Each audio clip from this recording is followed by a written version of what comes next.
ng mga nagbabagang balita. Nasa 22 na bahay sa Libmanan, Camarines Sur, natupok ng apoy, nakaburol na bangkay sa lugar, nadamay sa sunog. Singil sa kuryente ngayong Abril, maaaring tumaas ng higit sa 2 to 3 pesos per kilowatt hour. At taga Nueva Ecija ang Philippine Looper, target maikot ang Pilipinas nang naglalakad.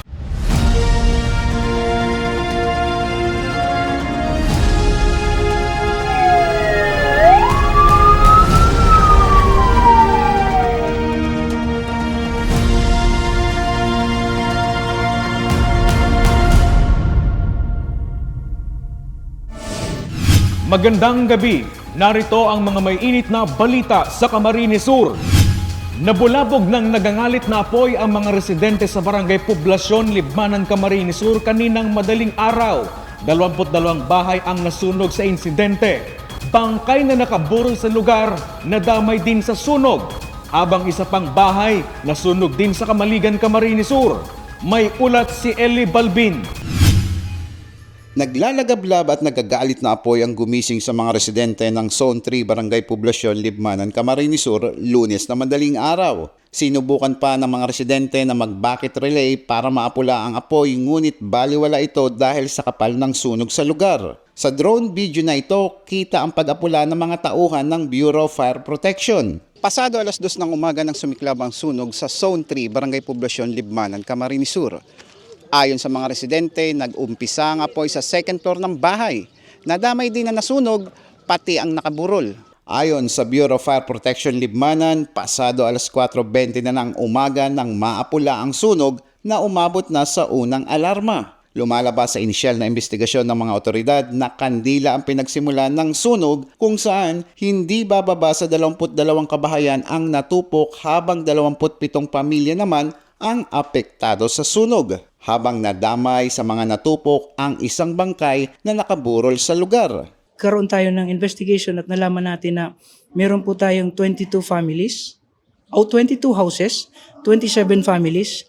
May namatay, meron pong nakaburol na lalaki na hindi pa po naililibing, nakasama po siya. Eventually, yung pong bahay na yun yung pong origin sa second floor ng bahay na yun at nadaganan siya ng debris galing sa taas at nasunog din siya. Tulog po kami. Tapos po, yung yung biyanan na lalaki, gising na siya.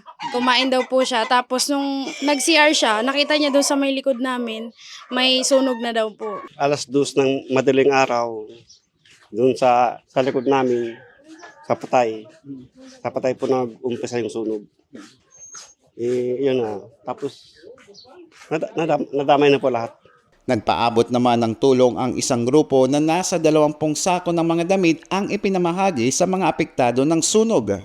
Nagpaabot po kami ng tulong, mga used clothing po sa mga nasunugan kanina sa poblasyon kasi po nandun po kami, and then mostly po ng mga tao doon talagang walang naiwan, was out yung mga bahay nila. And then, ang pangangailangan po talaga is damit. Tiniyak ng lokal na pamahalaan ng Libmanan na bibigyan ng emergency shelter assistant ang mga apektadong pamilya ng sunog. Iniahanda na rin ang tulong mula sa provincial government ng Camarines Sur. Ang ating local government magbibigay po ng emergency shelter assistance, and nag-commit na din si Governor Elry na tutulong din po sa bayan ng Libmanan. Ngayon po, nagko-contact ang regional office po ng DSWD. Malamang na-text ko na po ang regional director na tulungan po tayo. Eli Balbin, CSN. Long weekend is over kaya dagsana sa mga terminal ang mga pabalik ng Metro Manila. Biyahe ng bus patungong Kamaynilaan sa Bicol Central Station sa Naga City. Fully booked na. Narito ang ulat ni Regine Bue. Isang araw makalipas ang Semana Santa, fully booked na ang mga booking office ng bus companies sa Bicol Central Station sa Naga City. Kaya si Lola Alicia Kabilugan at ang kanyang pamilya ay nag-book na ng biyahe ilang araw bago ang kanilang pag-alis dahil inaasahan na talaga nila na magkakaubusan ng tiket dahil sa pagdagsa ng mga pasahero pagkatapos ng Holy Week. Dapat talaga magpa-reserve na tanganin mas madali ang ang pagbiyahe. Hindi masakitan. Kabaliktaran naman ni Lola Alicia ang magkakaibigan na ito. Nahirapang makahanap ng sasakyan pauwi sa Pasig dahil punuan na ang mga bus. Hindi umano nila inaasahan na madami na ang nakapag-advance booking. Isang leksyon umano ito para sa katulad nilang mga pasahero. Nahirapan lang kasi wala kaming reservation ticket. First time ko naman itong maranasan. Sa mga magbabiyaheng Naga, dapat maaga po kamo para makapag-reserve kayong mas maaga or may chance passenger naman pero hindi sigurado yun. Ayon naman kay Ato Carrio, dispatcher ng isang bus company sa terminal, ika-19 pa lang ng Abril ay fully booked na sila. Mayroon silang 30 permitted buses na bumabiyahe araw-araw at 10 extra buses para sa mga chance passenger. Agapan nila para sila makakuha ng advance booking para kahit papano makakuha sila ng ticket na para doon sa schedule nilang sasakyan.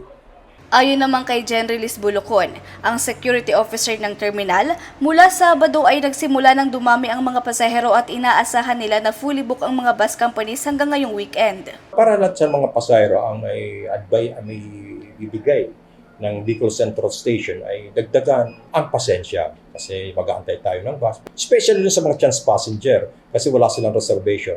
Pero ma-accommodate din sila. Samantala, inaasahan naman ang pagdagsa ng mga pasahero hanggang ngayong linggo. Regine Bue, CSN. Generally peaceful, yan ang assessment ng mga otoridad sa paggunita ng Semana Santa sa Naga City sa kabila yan ng mga ilang-ilang petty crime incidents nitong nakaraang linggo. Nagbabalik si Regine Bue. Generally peaceful ang paggunita sa Semana Santa sa Naga City. Isa sa mga dahilan nito ay ang pagiging handa ng Naga City Police Office sa mga posibleng mangyari sa pagdagsa ng mga mananampalataya at turista sa lungsod.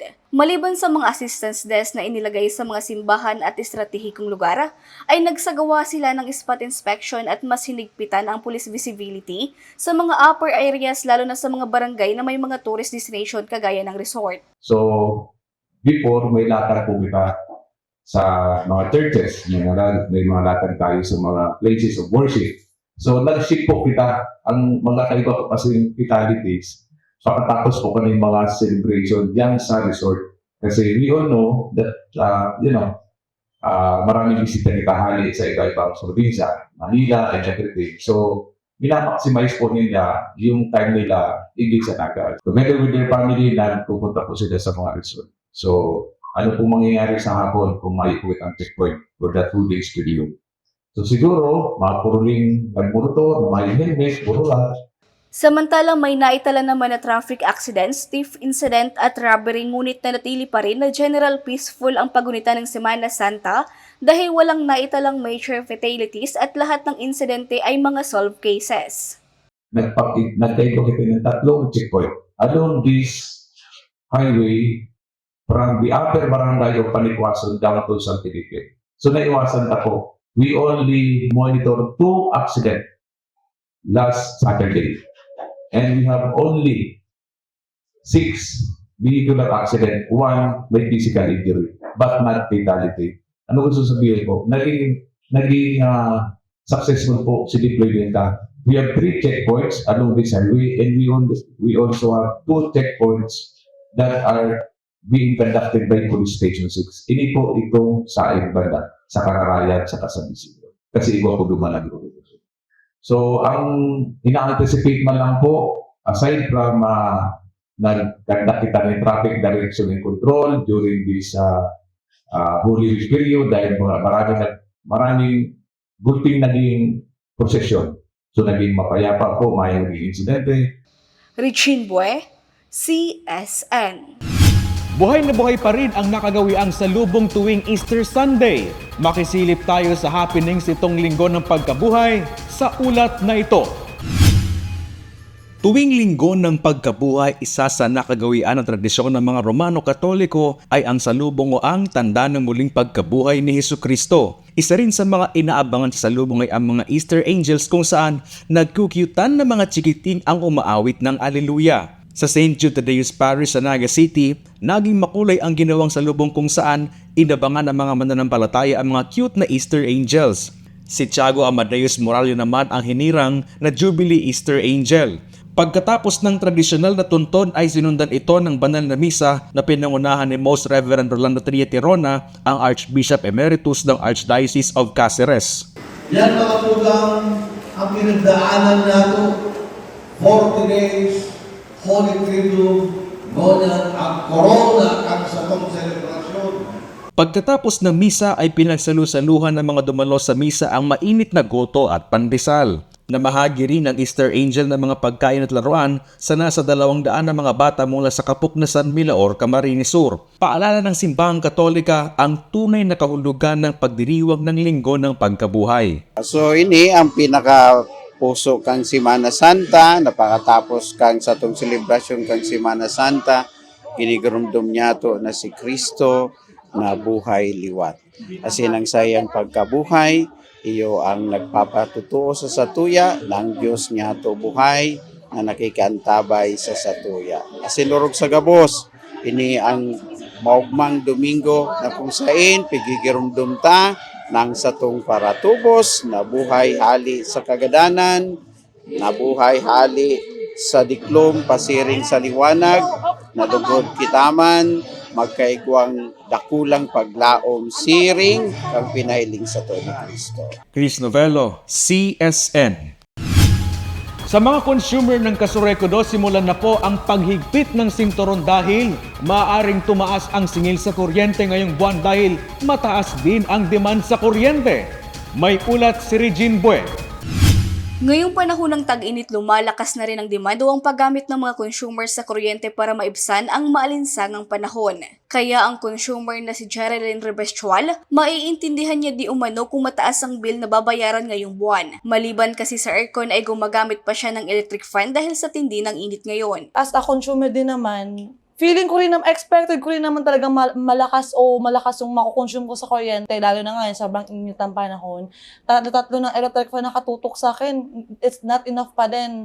Siyempre, kung tataas, okay lang siguro. Sa pinakahuling taripa sa kuryente ng Casureco 2 nitong Marso, pumapatak sa 6.63 pesos per kilowatt-hour ang singil sa residential, 5.79 pesos per kilowatt-hour sa low voltage at 4.76 pesos naman ang per kilowatt-hour sa high voltage. Subalit ngayong buwan ng Abril, aasahan pa umano ang pagtaas ng singil sa kuryente mula 2 pesos hanggang 3 pesos per kilowatt-hour dahil sa pagtaas rin ng nabibilintong kuryente sa Wholesale Electricity Spot Market o WESM. Pag kulang ang supply, halangkaw ang demand kang consumer, ninhuli po kay ning init kang panahon, halangkaw man po ang posibleng singil. Gusto talang pong tanan ning linaw na ang Casureco 2 po, ang mga electric cooperatives, mga distribution utilities, mayo po kitang napoproduce ng kuryente o dahil po kita naggigibo ng kuryente. Kita po nagbabakal lang po kita ng kuryente na kung saan nakadepende mo po kita sa magiging supply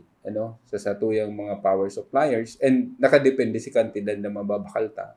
Kung gura na si kantidad kang amount kang bakal kang kuryente, iyo man lang po ito ipapasa sa satuyang mga member consumer owners. Samantala, maliban sa pagtaas ng singil sa kuryente, inaasahan din ang pagkakaroon ng unscheduled power interruption o rotational brownouts dahil sa pagnipis ng kuryente at para rin sa maintenance. Ang pakiulay bilang po, para makatabang po kita, para makapag-conserve kita ng energy. Siguro kung di kayang magtipid dahil nga sa init kang panahon, tamang paggamit ng kuryente o mayong aksaya. Gusto sabihin po kayan kung mayo naman nagagamit kang ilaw, punduhon, kung nagagamit kita ng cellphone tapos nagdadala ng TV, pili na lang kita kung madalan o ma-cellphone kita, punduhon po ang saro. Simpleng paagi pero dakula po ang may tatabang sa satuya, lalong-lalo na po ngunya na grabe po ang problema, pag-abot duman sa supply ng kuryente na pwedeng makakontribute sa paglangkaw po ang satuyang babayaran. Regine Bue, CSN. Helmet na nakasabit sa isang motor sa Naga City, ninakaw, insidente, huli sa CCTV. Panloob naman ng isang lalaki sa isang kainan sa Sipokot, Camarines Sur, sapul din sa CCTV. May report si Ellie Balbin. Sa CCTV footage na ito nakuha sa isang resto bar sa Naga City, makikita ang isang lalaki na naka-green na long sleeve at naka-shades pa.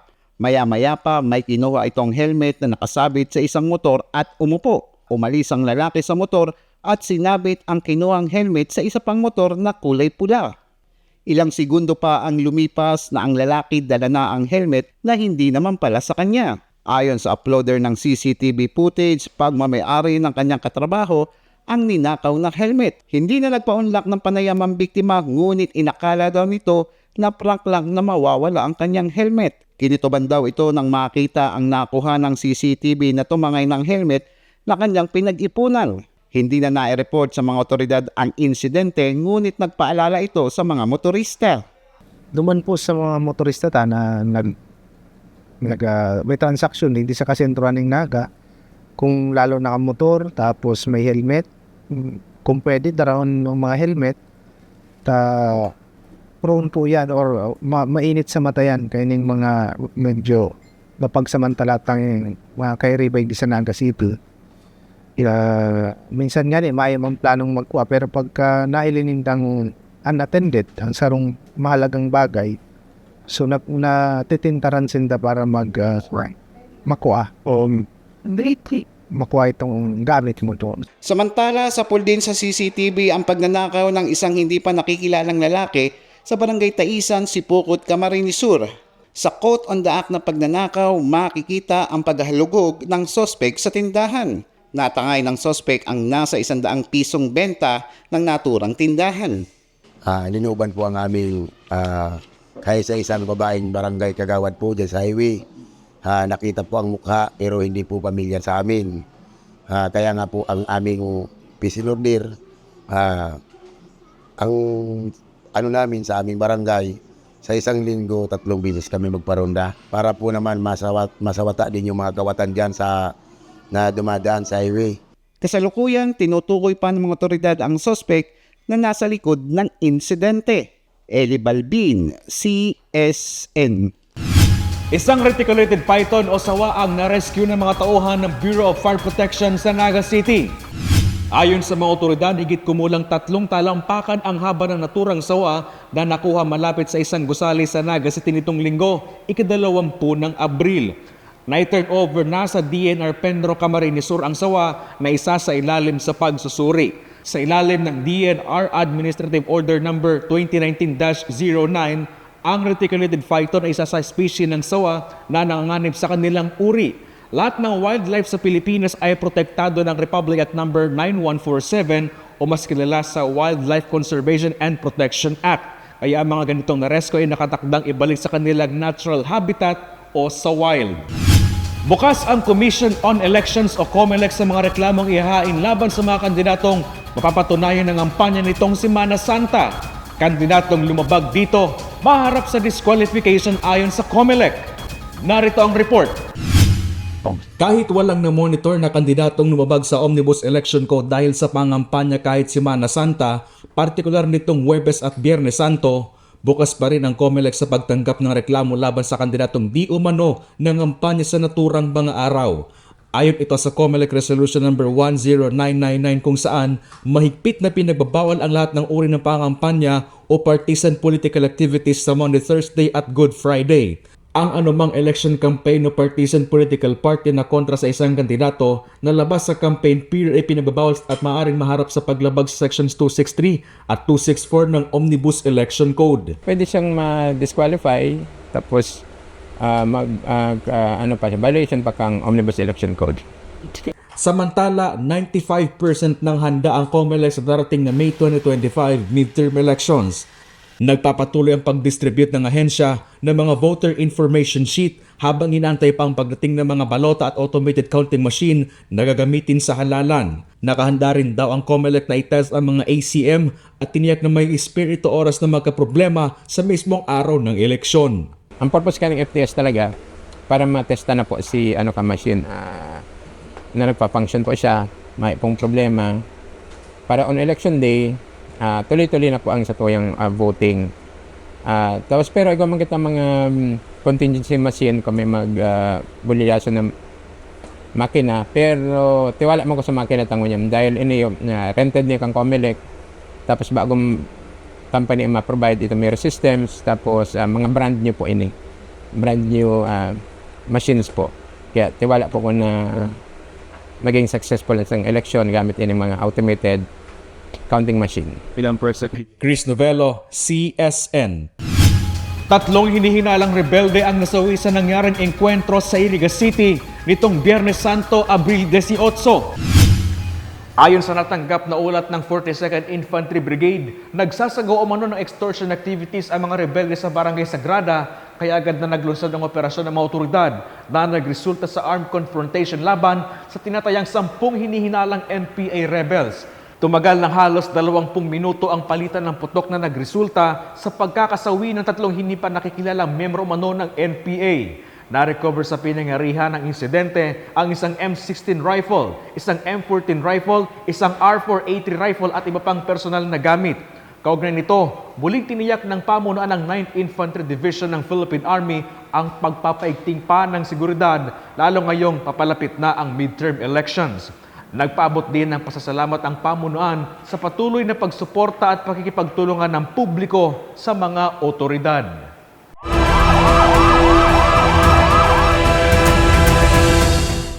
Tiklo ang 4 na hinihinalang tulak umano ng illegal na droga sa magkakahiwalay na anti-illegal drug operations ng otoridad.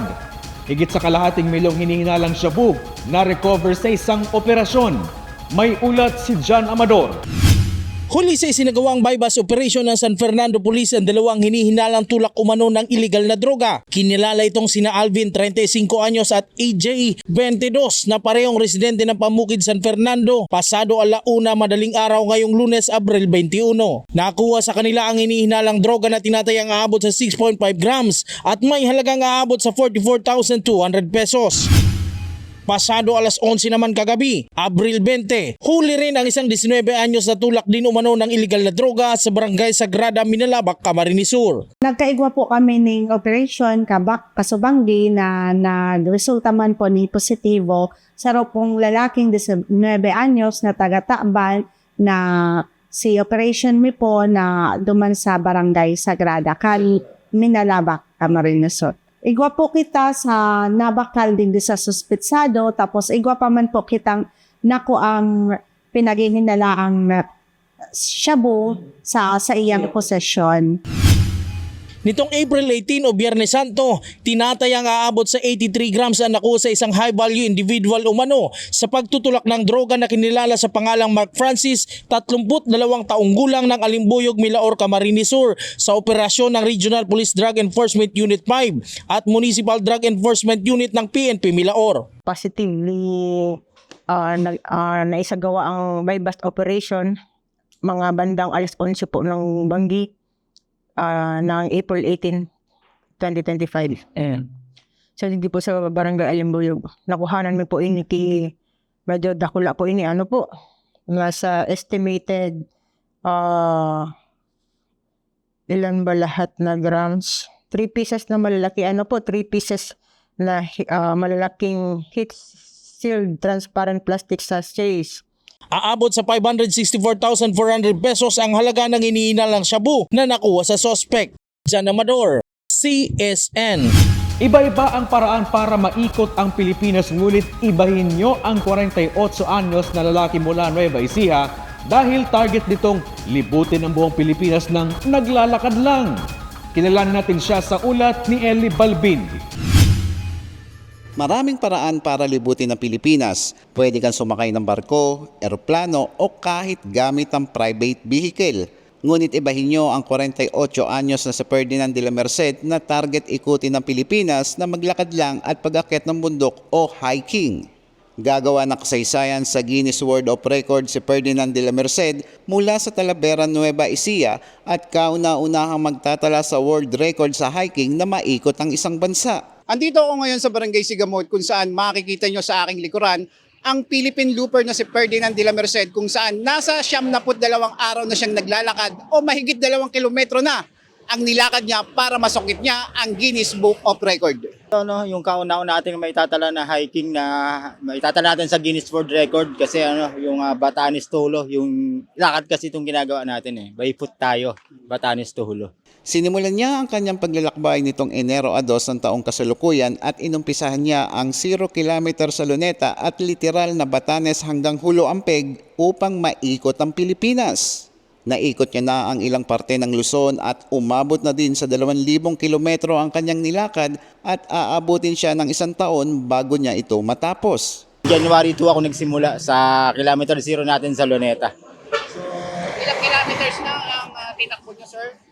Sa Mula 0 kilometers? Sa total natin siguro baka umabot na tayo ng ng mga 2,000 siguro kasi sinama natin dito yung 3 isla natin ng Batanes. Naikot na kasi natin ang buong norte natin eh. Kwento ni De La Merced, higit sa 70 araw o 3 buwan na siyang naglalakad at tinatarget niya ang 30 hanggang 40 kilometro bawat araw. Dagdag niya pa, umaasa siya na matatapos niya ito sa tulong ng suporta ng kanyang mga kababayan na walang sawang tumutulong sa kanya. Pagpasok pa lang sa bayan ng Libmanan ay inabangan na siya ng mga taga-suporta niya at inabutan siya ng tubig at pagkain. Hindi, pauwi na po kasi kami galing pa Manila. Tapos bumalik po kami dito. Kasi nakita po namin si Kuya. Binigyan din ng naturang looper ng pre-accommodation ng isang resort sa bayan ng Libmanan. Samantala, bago umalis si De La Merced, pumirma muna si Mayor Jess Camara at katunayan na nakarating ng Philippine looper sa naturang bayan. Kagabi, nag-dinner kami, magkasabay po kami at magaling na tao talaga at siya po ay nasa Guinness Book of World Record na. Ang kanyang nalang kinukumpleto ay yung kanyang paglalakbay na ang sabi niya sa akin na sana hindi mabreak ng anuman na lahat ng kasulok-sulukan ng Pilipinas at hindi lang siya naglalakad. Inaakyat pa din niya yung mga bundok kasi mountaineer siya. Eli Balbin, CSN. Namayapang superstar, national artist at Bicolanong si Nora Honor, binigyang pugay ni Representative El Rey Villafuerte. Binigyang pugay ni Camarines Sur Representative El Rey Villafuerte si Nora Honor bilang isang tunay na superstar ng pelikula at musika sa Pilipinas, kasabay ng pagunita sa kanyang makasaysayang ambag sa sining at kulturang Pilipino. Sa kanyang pahayag, sinabi ni Villafuerte na siya at ang kanyang pamilya ay nakikiramay at nakikiisa sa buong sambayanan, lalo na sa mga Bicolano at mga taga-Iriga City, sa pagdarasal para sa kaluluwa ng yumaong pambansang alagad ng sining. Inilarawan nito si Ate Guy bilang inspirasyon ng masa na nagsimula sa pagtitinda sa istasyon ng tren sa Iriga na umangat bilang ginagalang ng mga awit at aktres na hinangaan ng buong bansa. Inalala rin na mababatas ang kababaang loob ni Honor sa kabila ng kanyang kasikatan at tagumpay sa buhay. Pumanaw si Nora Honor noong April 16 dahil sa acute respiratory failure matapos sumailalim sa isang medical na pamamaraan sa The Medical City sa Pasig. Ipagkakaloob sa kanya ang isang state funeral sa libingan ng mga bayani sa Taguig City. Matatanda ang unang sumikat si Honor matapos manalo sa mga amateur singing contest, lalo na sa tawag ng tanghalan, kung saan siya unang nasilayan ng sambayanan. So softly as I leave you there, as I leave you there, as I leave you there.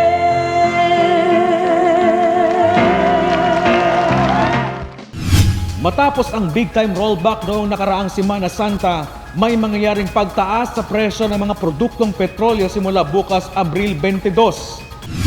Ayon sa oil companies, 1 peso and 35 centavos per liter ang magiging aumento sa gasolina, 1 peso and 30 centavos kada litro naman sa diesel. Sa kerosene, 1 peso and 10 centavos per liter ang magiging dagdag presyo. Ayon sa Energy Department, ang maigpit na global supply na sinabayan pa ng sanctions ng US sa Iran ang tinitingnang sanhi ng panibagong oil price hike. At yan ang mga may init na balita ngayong araw sa Camarines Sur. Kami ang Kamsur News. Ako po si Chris Novello. Diyos mabalo sa pagtitiwala.